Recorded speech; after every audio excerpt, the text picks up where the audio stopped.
Paper leak मामले में गोविंद सिंह डोटासरा इस पेपर लीक के मामले में मैंने विधानसभा में सब लोगों से कहा था कि बीजेपी और कांग्रेस का मुद्दा नहीं है, राजस्थान का मुद्दा है। जितने पेपर लीक हुए वो पेपर लीक किसने पकड़े? राजस्थान की पुलिस ने। राजस्थान की पुलिस, मुख्यमंत्री खुद होम मिनिस्टर है, तो मुख्यमंत्री की नॉलेज में था। उन्होंने सब जगह पेपर लीक होने पर स्ट्रिक्टली कहा कि कहीं पेपर लीक नहीं होना चाहिए, तो डिजर्विंग बच्चे उनका सिलेक्शन होना चाहिए। हमने कोई गुनाह नहीं किया, हमने एक बड़ा काम किया, पेपर लीक को पकड़ा और पकड़कर लोगों को जेल भेजा, उम्र कैद की सजा का प्रावधान किया। आज भी कह रहा हूं, पेपर लीक के मामले में कांग्रेस बहुत सख्त है। कांग्रेस की सरकार देश में पहली ऐसी सरकार जिसने पेपर लीक में सबसे ज्यादा कार्रवाई की है, करप्शन में सबसे ज्यादा कार्रवाई की है। हमारी कार्रवाई लगातार जारी रहेगी। आप काबीना मंत्री है, चुनाव के दौरान इस प्रकार की कार्रवाई, प्रदेश अध्यक्ष के घर पे रेड, मुख्यमंत्री के पुत्र को समन, किस तरह देखते हैं आप? पॉलिटिकल रिवेंज नहीं होना चाहिए पॉलिटिक्स में, और ये ध्यान रखना चाहिए कि ये एजेंसियां, हमने राजस्थान के एक भी नेता पर, बीजेपी के किसी नेता पर हमारी किसी एजेंसी ने कार्रवाई की हो तो आप बता दो।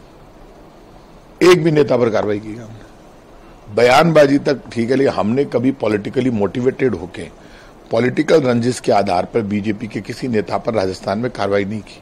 राजस्थान में आपस में रिश्ते बहुत अच्छे रहे। मेरा मानना है चुनाव में राजनीति वोट से होती है, हार जीत वोट से होती है।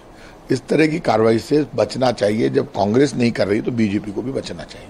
अब क्या एक्शन रहेगा कांग्रेस का? क्योंकि कार्रवाई एक्शन मुझे डिसाइड नहीं करना है। एक्शन तो मुख्यमंत्री अशोक गहलोत जी और रणधावा साहब को डिसाइड करना है, क्योंकि जो जिम्मेदारी बड़ी जिनके पास है वो मुख्यमंत्री अशोक गहलोत जी खुद विधायक दल के नेता है, डोटासरा जी प्रदेश अध्यक्ष है, रणधावा जी ऑल इंडिया कांग्रेस कमेटी के प्रभारी है, वो मेघवाल साहब कैंपेन कमेटी के चेयरमैन है, मीडिया कमेटी की चेयरमैन है। ये सब जो लोग डिसाइड कर देंगे, मैं कांग्रेस का कार्यकर्ता हूं, वो काम मैं करूंगा। डिसाइड उनको करना है, ये डिसाइड करना मेरे हाथ में नहीं है कि मुझे क्या करना है। चुनाव में इस कार्रवाई का कुछ असर होगा? चुनाव में कार्रवाई का क्या असर होगा ये तो वक्त बताएगा। चुनाव अभी दूर है, 25 नवंबर को चुनाव है। मेरा मानना है राजस्थान में कांग्रेस की पोजीशन बहुत अच्छी है, हम चुनाव जीतने जा रहे हैं और हमारा काम अच्छा है, हमारी वर्किंग अच्छी है, हम चुनाव जीतेंगे। ये झगड़ा था कि जो अब पेपर लीक हो रहे थे, वो गिरोह जालोर वाले गिरोह के संपर्क में आ गया और इनको नहीं मिला, जो डॉक्टर साहब के नजदीकी लोग थे। तो गिरोह की लड़ाई के अंदर इनको कागज मिल गए और ये मांग कर रहे थे। अगर ईडी और बीजेपी के नेता इतने ही साफ हैं तो बजरी माफिया, जो भारतीय जनता पार्टी के नेताओं के साथ होटलों में पार्टियां कर रहा है, दिल्ली में टिकटें जेब में लेके घूम रहा, जिसने सबसे बड़ा घोटाला अगर राजस्थान में हो तो बजरी माफिया ने घोटाला किया। कितना पैसा बजरी का अवैध, नदियों का स्वरूप बिगाड़ दिया, बजरी खोद के खा गया, कितने लोगों की हत्याएं कर दी, जिसके साथ भारतीय जनता पार्टी के नेता जो ईडी पे जोर जोर से बोल रहे हैं ईडी आ गई, ईडी आ गई, उनको खुद के गिरबान में जाके देखना चाहिए। उन पे भी कैसे कैसे मुकदमे लगे, कैसे जेलों में वो लोग गए थे, किन परिस्थितियों से गुजरे थे। ये सही है कि पेपर लीक की घटनाएं, रीट की जो भर्ती हुई थी वो लोकसभा के अंदर हमने उठाया कि रीट रद्द होनी चाहिए, ईडी की जांच होनी चाहिए, सीबीआई जांच होनी चाहिए, वो सारे लोग पकड़े जाने चाहिए जो इनके अंदर इन्वॉल्व थे।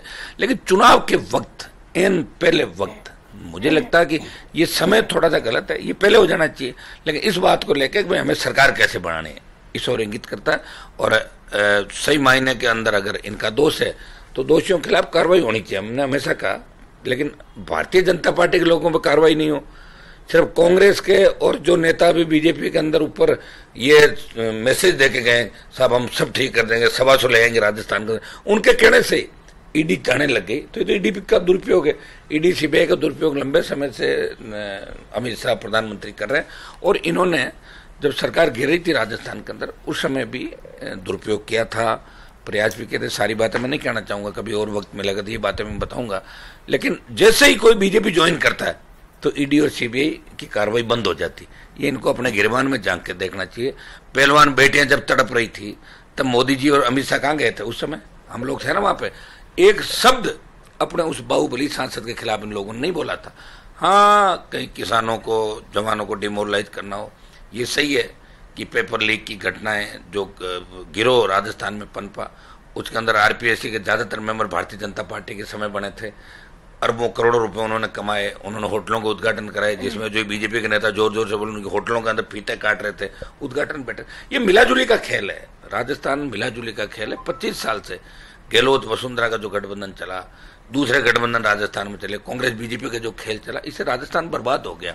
मैं ये कह रहा हूं कि ईडी ने अगर कार्रवाई की है तो 3 दिन में इसका नतीजा दे भाई। 3 दिन के अंदर ईडी खुलासा करे, वेट थोड़ी करेंगे लोग। 3 दिन में ईडी बताए कि जिनके यहाँ रेड हुई है वो मुलजिम है क्या, तो उनको अरेस्ट करे, और नहीं है तो उनको बदनाम नहीं करे। और अशोक गहलोत बार बार कहते हैं कि गजेंद्र शेखावत संजीवनी में मुलजिम है, उनका परिवार मुलजिम है, ये है वो है, वही सैंपल। तो फिर बार बार सीएम क्यों कह रहे हैं, कार्रवाई क्यों नहीं करते? और मुलजिम नहीं है तो शेखावत को फिर क्लीन चिट देनी चाहिए। मैं ये कह रहा हूं कि दोगली बातें कहीं नहीं चलती। दिल्ली वाले भी दोगली बात कर रहे हैं, स्टेट वाले भी दोगली बात कर रहे हैं।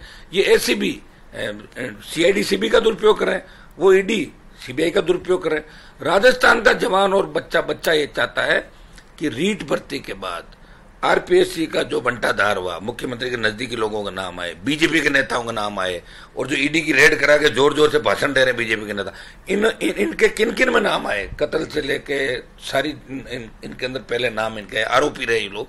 ये क्या राजस्थान को संदेश देना चाहते हैं?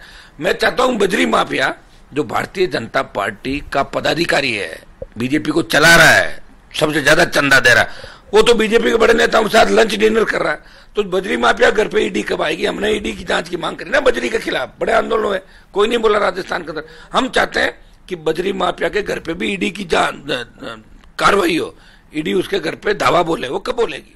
तो आरएलपी सांसद हनुमान बेनीवाल को आप सुन रहे थे, जिन्होंने बीजेपी पर आरोप लगाए और कहा जा रहा है कि सीबीआई और ईडी से बहुत पहले ही जांच करा लेनी चाहिए थी, चुनाव से ठीक पहले ये जांच कई सारे सवाल खड़ी करती है। हालांकि जांच लगातार जारी है और इस पर अपडेट भी जारी रहेगा। फिलहाल यहाँ रुकेंगे, छोटे से ब्रेक।